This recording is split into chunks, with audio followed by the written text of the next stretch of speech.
Welcome to YouTube channel বন্ধুসকল চৰকাৰ সেই গেট 3 গেট 4 ভেকেন্সিৰ ওপৰত মুখ্যমন্ত্ৰী ডাঙৰীয়ে বৃহৎ ঘোষণা কৰিছে আৰু অসমৰ 10 পাছ 12 পাছ সকলে যিসকলে চাকৰি নাপায় বন্ধুসকল তেওঁলোকৰ বাবে বৃহৎ ঘোষণা কৰিছে 10 পাছ 12 পাছ সকলে যিসকলে চাকৰি নাপাব তেওঁলোকৰ বাবে অতি সোনকালে সাধাৰণতে কোম্পানীৰ চাকৰি মুকলি হৈ যাব অতি সোনকালে সাধাৰণতে অসম চৰকাৰ কোম্পানী আহি পাৰে এইবোৰ চাকৰি 10000 ল'ৰা ছোৱালীক 12 পাছতে চাকৰি দিব 10 পাছতে চাকৰি দিব অসম চৰকাৰ যদি 10 পাছ 12 পাছ সকলে যদি চাকৰি নাপায় তেওঁলোকৰ বাবে অতিকৈ সুখবৰ ভাল খবৰ যে অসম মুখ্যমন্ত্ৰী ডাঙৰীয়ে কেইবাটাও বৃহৎ ঘোষণা কৰিছে যে 10 পাছ 12 পাছ ল'ৰা ছোৱালী যদি চাকৰি নাপায় তেওঁলোকৰ বাবে বহুত গৰম খবৰ ক'বলৈ গ'লে আৰু সকলোৱে চেনেলটো সাবস্ক্ৰাইব কৰি দিও ভিডিওটো শ্বেয়াৰ কৰি দিও আৰু মুখ্যমন্ত্ৰী ডাঙৰীয়ে কি কৈছে নিজৰ মুখেৰে শুনিব পাৰিব মোৰ চেনেলটোৰ জৰিয়তে বা মোৰ এইটো ভিডিওৰ জৰিয়তে সকলোক মই অনুৰোধ জনাইছো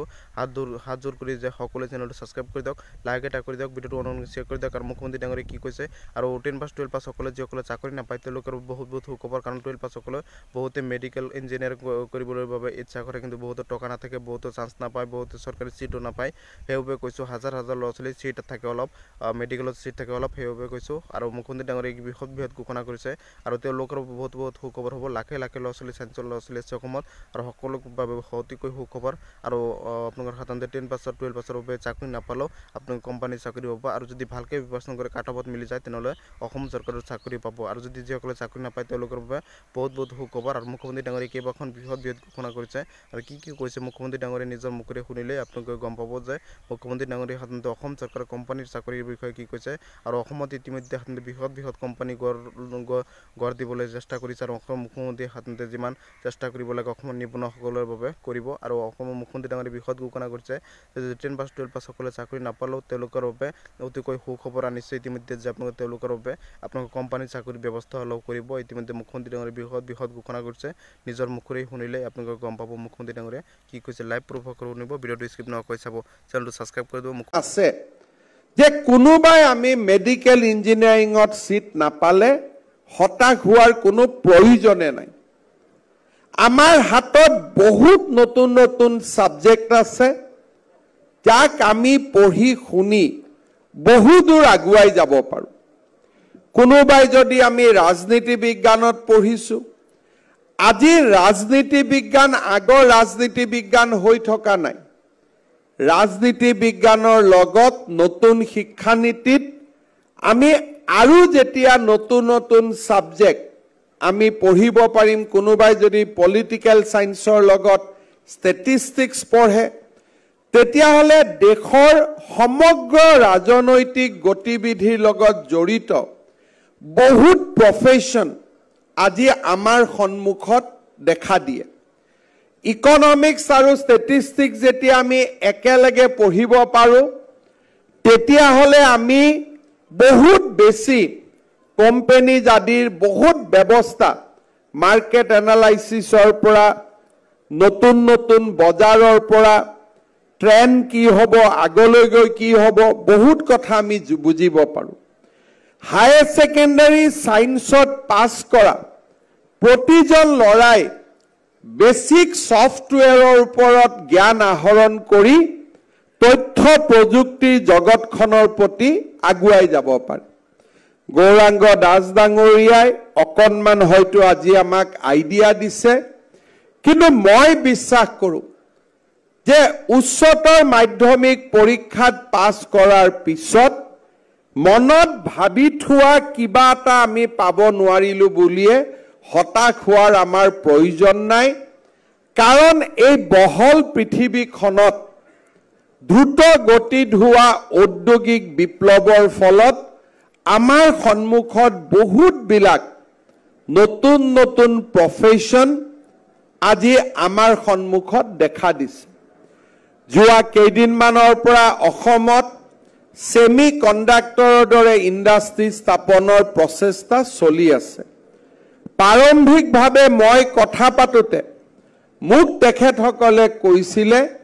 যে প্ৰায় 10,000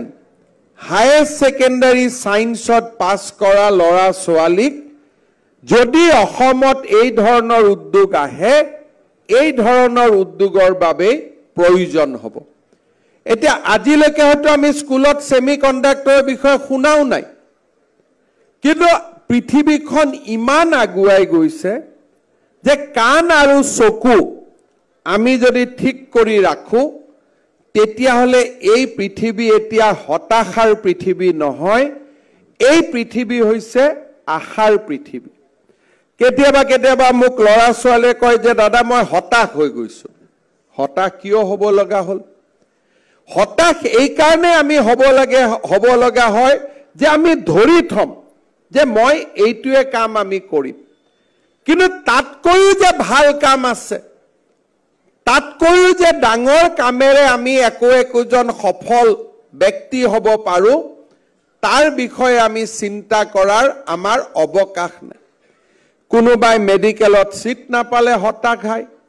কিন্তু মেডিকেলত চিট নোপোৱা ল'ৰাজনেও মলিকুলাৰ বায়'লজি আদি পঢ়ি তেওঁ যে ডক্টৰে কি ঔষধ লিখিব তাক নিৰ্ধাৰণ কৰিব পাৰে, ডক্টৰৰ ওপৰতো যে ছুপাৰ ডক্টৰ হ'ব পাৰে, সেই ধৰণৰ জিজ্ঞাসা আমাৰ মনত থাকিব লাগিব। এই পৃথিৱীখন হতাশাৰ পৃথিৱী নহয়। যুগ যুগ ধৰি একোজন মানুহৰ সাধনাৰে পৃথিৱীখন আজি এই অৱস্থা আহি পৰিছে। যদি আইনষ্টাইন হতাশ হৈ গ'লহেঁতেন, মানুহে বিজ্ঞান দেখা নাপালেহেঁতেন। যদি শচীন তেণ্ডুলকাৰ হতাশ হৈ গ'লহেঁতেন, মানুহে ক্ৰিকেট দেখা নাপালেহেঁতেন। যদি নৰেন্দ্ৰ মোদী হতাশ হৈ গ'লহেঁতেন, মানুহে এই নতুন ভাৰতখন দেখা নাপালেহেঁতেন। হতাশা আমাৰ শত্ৰু, আশা আমাৰ বন্ধু, পৰিশ্ৰম আমাৰ বন্ধু, কঠোৰ সাধনা আমাৰ জীৱনৰ সংগী। আমাৰ অসমত বহুত সুবিধা হৈছে। আজি আমাৰ চাওঁতে চাওঁতে অসমত প্ৰতি বছৰে একোখন নতুন মেডিকেল কলেজ আৰম্ভ হৈছে। আমি যেতিয়া কলেজত পঢ়িছিলোঁ, অসমৰ ল'ৰা ছোৱালীৰ বাবে 200টা মেডিকেল চিট আছিল। আজি অসমৰ ল'ৰা ছোৱালীৰ বাবে 1200টা মেডিকেল চিট হৈছে। আগত যদি হতাশা আছিল, প্ৰতিটো বছৰে আমাৰ জীৱনলৈ আশা কঢ়িয়াই আনে। এই বছৰ অসমত তিনিচুকীয়াত মেডিকেল কলেজ হ'ব, অহা বছৰ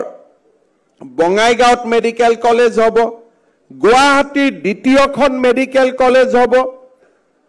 সময় আগবাঢ়ি যোৱাৰ লগে লগে সুবিধা বৃদ্ধি পাইছে।